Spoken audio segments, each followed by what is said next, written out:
The night before my brother's wedding, my father didn't raise his voice, didn't slam a door, didn't even look angry, which somehow made it worse. He just stood in the doorway of my childhood bedroom, arms folded like he was delivering a quiet business decision, and said, "It would be better if you didn't come tomorrow. People might ask questions, and I don't want complications." And I'm thinking how strange it was that a single sentence, spoken so calmly, could feel like something breaking inside your chest without making a sound, like a glass cracking under pressure, but never shattering loud enough for anyone else to hear. And I didn't argue. I didn't ask what he meant. Because deep down I already knew that in his world I had always been the complication, the loose thread, the detail that didn't quite fit the polished version of our family he had spent decades constructing for everyone else to admire. Downstairs, the house was glowing with soft lighting and expensive anticipation. Caterers moving like shadows, flowers arriving in massive white boxes, laughter echoing from the kitchen where my brother Ethan and his fiancée Claire were surrounded by friends who looked like they had stepped out of a magazine spread about perfect lives and even more perfect futures. And everything smelled like roses and money and something else I couldn't quite name. Something colder. Something that had nothing to do with celebration and everything to do with performance. And I stood there at the top of the staircase for a moment watching it all, realizing that I wasn't part of this story. Not really. I was just a background detail that could be edited out without anyone noticing the difference. I packed my bag in silence, not because I didn't have anything to say, but because I had spent most of my life learning that saying things didn't change outcomes in this house. It only made people uncomfortable. And discomfort was something my family avoided at all costs, even if it meant erasing entire people to keep the illusion intact. And when I walked out through the front door, no one stopped me. Not my mother arranging place cards at the dining table, not my brother laughing too loudly at something someone said. Not even my father, who simply stepped aside to let me pass like I was a guest leaving early, instead of a daughter disappearing completely. What they didn't know, what none of them had bothered to notice in the last 2 years, was that I had already built a life that didn't need their approval. A life that existed quietly outside the version of me they had decided was acceptable. And that life, the one they had never cared enough to ask about, was about to become the one thing they could never control. Growing up, Ethan had always been the center of gravity in our family, the one everything revolved around. His achievements celebrated like national holidays, his mistakes rewritten as charming quirks, his future discussed as if it were already guaranteed. While I existed somewhere just outside that spotlight, close enough to see it clearly, but never close enough to feel its warmth. And I learned early how to shrink myself into something manageable, something that wouldn't disrupt the balance, something that wouldn't draw attention in ways that made people uncomfortable. When Ethan got engaged to Claire Whitmore, whose last name carried the kind of quiet influence that opened doors without knocking, my father treated it like a merger rather than a marriage. Something strategic, something that elevated us into a different tier of society. And suddenly everything in our lives became about maintaining appearances, about proving that we belonged in rooms we had only recently been invited into. And I was no longer just invisible. I was inconvenient. I wasn't asked what I thought about the wedding. I was assigned responsibilities, logistical, impersonal, safe, things that kept me useful without making me visible. And I did them all without complaint, because it was easier than pretending I had a place in something that had already been decided without me. But the closer we got to the ceremony, the more I could feel something shifting. Subtle at first, like a change in air pressure before a storm, until finally, the night before everything was supposed to happen, my father decided that the simplest solution was to remove me entirely. I didn't cry when I got into my car, didn't sit there replaying the moment or trying to understand it, because understanding had never been the problem. I had always understood exactly where I stood in that family. I just hadn't realized how easily they could pretend I didn't stand there at all. And instead of going somewhere familiar, somewhere safe, I drove straight to the one place that had never felt like an afterthought. His name was Marcus. We met in the least remarkable way possible, at a late-night diner off the highway where I had stopped because I couldn't sleep, and he was sitting 2 booths over arguing softly with a waitress about whether coffee should be free after midnight, not in an aggressive way, but in a way that made her laugh instead of roll her eyes. And somehow that small, ordinary moment turned into a conversation that lasted until sunrise, and then into something that lasted far longer than either of us had expected. Marcus wasn't impressive in the way my family defined the word. He didn't come from money, didn't carry a last name that meant anything to anyone important. He ran a small logistics company that most people would overlook, and yet there was something about him that made everything else feel irrelevant. Something steady and grounded and real, in a way I had never experienced before. And for the first time in my life, I wasn't adjusting myself to fit someone else's expectations. I was just existing, fully, without apology. I didn't tell my family about him, not because I was hiding something shameful, but because I knew exactly what they would do with something good. They would analyze it, question it, diminish it, until it fit into their narrative of what my life was supposed to be. And I wasn't willing to let them touch something that had finally made me feel like I mattered. So I kept that part of my life separate, protected, real in a way nothing in my childhood home had ever been. And when I called Marcus that night from my car, parked under a streetlight that flickered like it wasn't sure whether to stay on or give up, I didn't need to explain everything. I just said, "They asked me not to come." And there was a pause on the other end of the line. Not confused, not surprised, just quiet in a way that told me he understood more than I had actually said. "Then don't go back," he replied, simple, certain, like it wasn't a question at all. That night, without any dramatic declarations or carefully planned speeches, we made a decision that changed everything. That night didn't feel like the beginning of something dramatic. It felt quiet, almost ordinary on the surface, like 2 people choosing each other without needing witnesses or approval. But underneath that calm decision was something far more powerful than anything my family had ever built, because it wasn't based on appearances or expectations. It was built on truth. And truth has a way of rearranging everything, whether people are ready for it or not. Marcus didn't get down on one knee in a grand gesture. There were no candles or rehearsed words, just a small velvet box pulled from the drawer beside his bed, a ring that had belonged to his grandmother, worn smooth with time and stories I hadn't lived but somehow felt connected to. And when he placed it in my hand instead of immediately putting it on my finger, it felt like a choice being offered, not a performance being staged. And I said yes before he could even finish asking, because for the first time in my life, I wasn't being selected or evaluated. I was choosing. We didn't tell anyone. Not my parents, not his distant relatives, not even the friends who knew fragments of our story, because it wasn't about secrecy in the dramatic sense. It was about protecting something fragile and real from a world that had already proven it didn't know how to handle either. And for a while it was enough. Just the 2 of us building something quietly, while everything I had left behind continued exactly as it always had, polished and controlled and entirely disconnected from reality. But the shift didn't begin with us. It began with Marcus's mother. Her name is Diane Keller, and she is not the kind of woman people underestimate twice, though many may make the mistake once, because she doesn't raise her voice, doesn't announce her presence, doesn't need to prove anything in a room full of people who rely on volume to feel important. She works in forensic auditing, the kind of work that lives in the margins of financial statements and the spaces between what is declared and what actually exists. And she has spent decades building a reputation for seeing what others overlook. The first time she called me directly, her tone was neutral, almost polite, but there was something underneath it that made me sit up straighter without knowing exactly why. "I hope you don't mind me asking," she said, "but I've come across some inconsistencies connected to your family. Nothing official yet, just patterns. And I was wondering if you've ever noticed anything that didn't quite add up."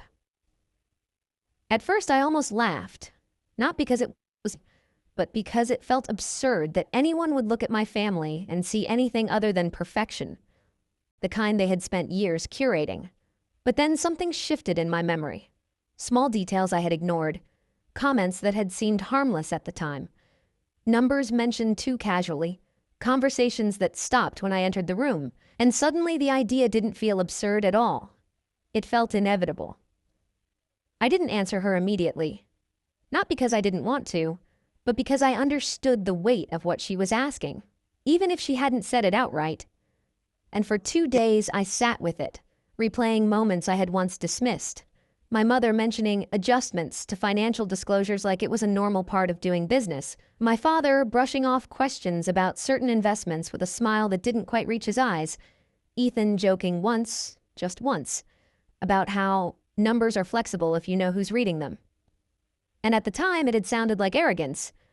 Now it sounded like something else entirely. Something dangerous.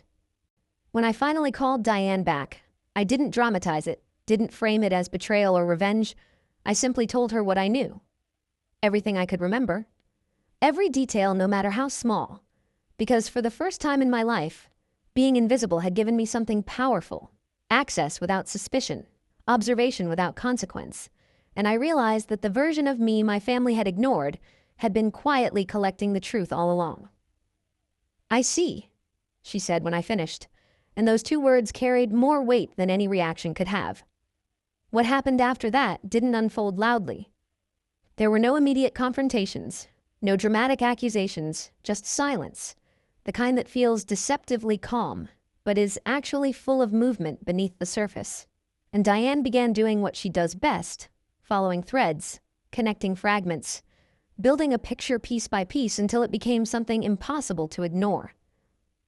Meanwhile, my life with Marcus continued to expand in ways that felt almost unreal compared to everything I had left behind. Not because it was extravagant, but because it was honest. And honesty, I was learning, creates a kind of stability that no amount of money or status can replicate. We started planning our wedding the way we had started everything else. Quietly, without needing validation. A small ceremony somewhere open and natural, something that reflected who we actually were, instead of what anyone expected us to be. But Diane had other ideas. Not in a controlling way, but in a way that suggested she understood something about timing that we didn't.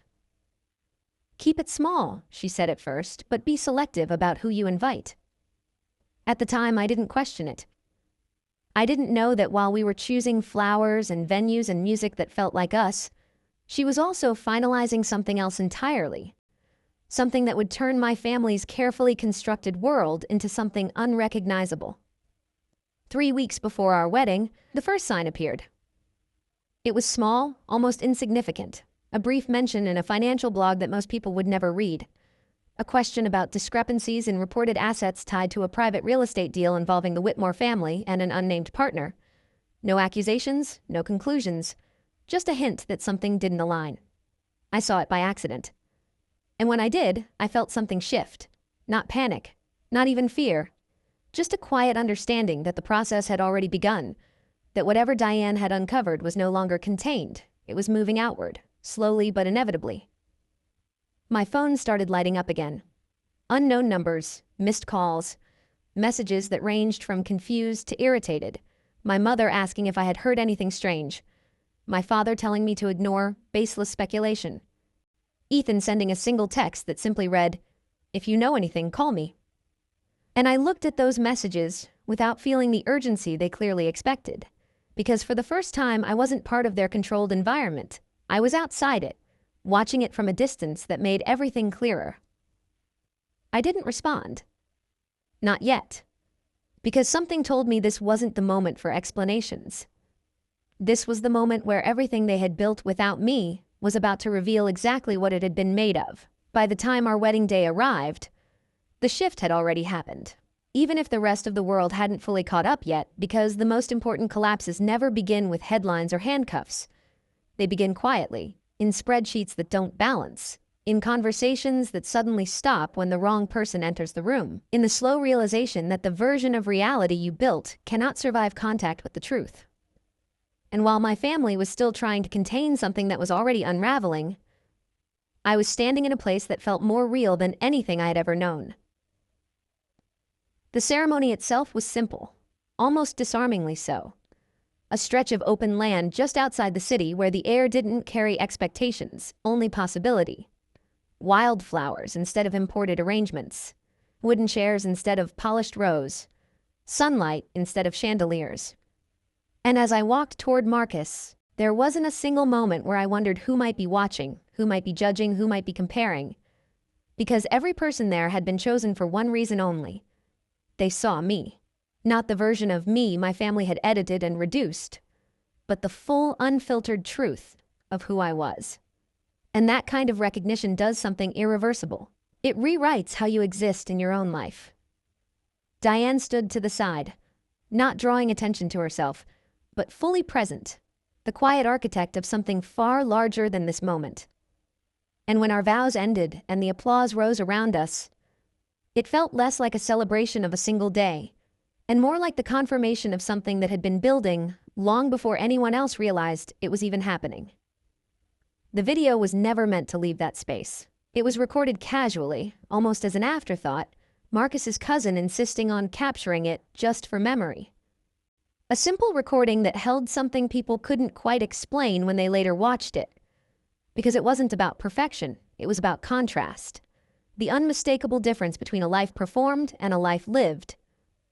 And when it found its way online a few days later, it didn't explode immediately. It spread, quietly at first, passed from one person to another, until suddenly it wasn't quiet anymore. People didn't share it because of who was there. They shared it because of what it felt like. And within the 8 hours, it was everywhere. I didn't realize how far it had gone until my phone became impossible to ignore. Notifications stacking faster than I could read them. Messages from people I hadn't spoken to in years. Strangers writing things that felt oddly personal, as if they had recognized something in my story that belonged to them too. And somewhere in the middle of all that noise, I understood that this wasn't just about a wedding anymore. It was about visibility. And visibility, once it exists, cannot be taken back. My mother saw it 3 days later. I know this not because she told me, but because of what followed. The sudden, frantic attempts to reach me, calls from numbers I had already blocked, emails that shifted tone with every paragraph, anger dissolving into panic, panic turning into something close to desperation, and then finally, silence. The kind that signals not resolution, but impact. Because by the time she saw that video, the investigation was no longer something that could be contained behind closed doors. It had moved into the open. The article that broke everything didn't mention me. It didn't need to. It focused on the numbers, the discrepancies, the pattern that Diane had been building piece by piece until it became undeniable. And when the names were finally attached, when the structure of the deception was laid out in a way that couldn't be explained away as misunderstanding or oversight, the reaction wasn't explosive. It was decisive. Accounts were frozen. Partnerships dissolved overnight. Lawyers stepped in where conversations used to happen, and the wedding that I had been told I would ruin became irrelevant in the face of something far more permanent. Ethan called once. Just once. I let it ring. Not out of cruelty, not out of revenge, but because for the first time, I understood that responding would pull me back into a version of myself that no longer existed. The one that explained, justified, softened the truth, to make it easier for them to accept. And I wasn't that person anymore. The legal process moved faster than anyone expected. Cases like this often do when the evidence doesn't leave room for interpretation, and the same people who had spent years controlling every detail of their public image suddenly found themselves in a system that didn't care about appearances. Only facts, and facts, unlike narratives, don't bend. I didn't attend any of the hearings. I didn't need to.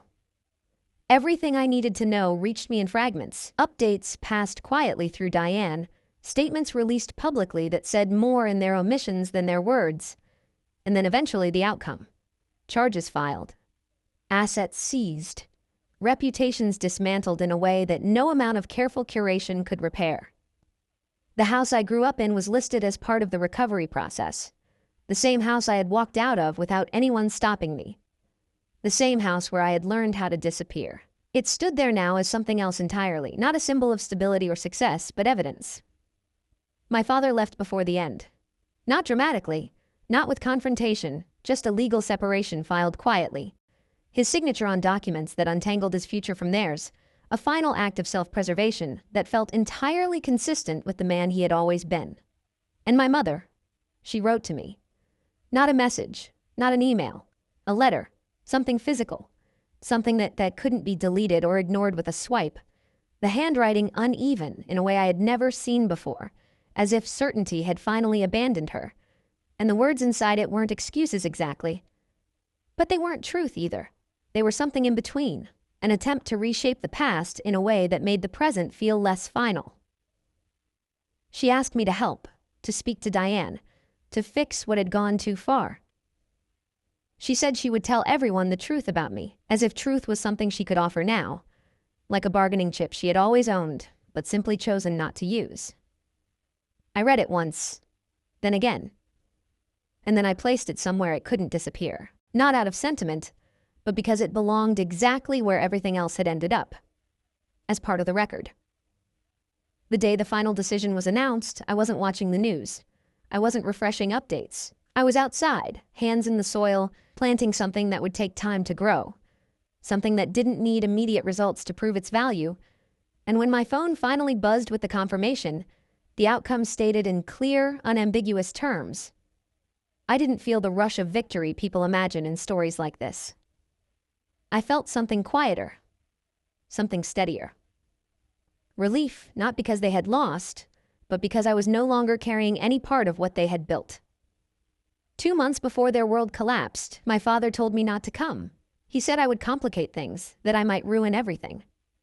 And standing there in a life they had never bothered to understand, surrounded by something real, something honest, something entirely mine, I realized he had been right in a way he never intended. I had ruined everything, not by showing up, but by leaving, by refusing to remain small enough to fit inside a story that required me to disappear, by choosing a life that didn't depend on their approval to exist.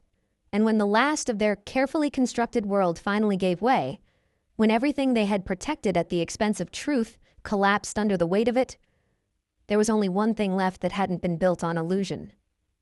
Me. And for the first time in my life, that was more than enough.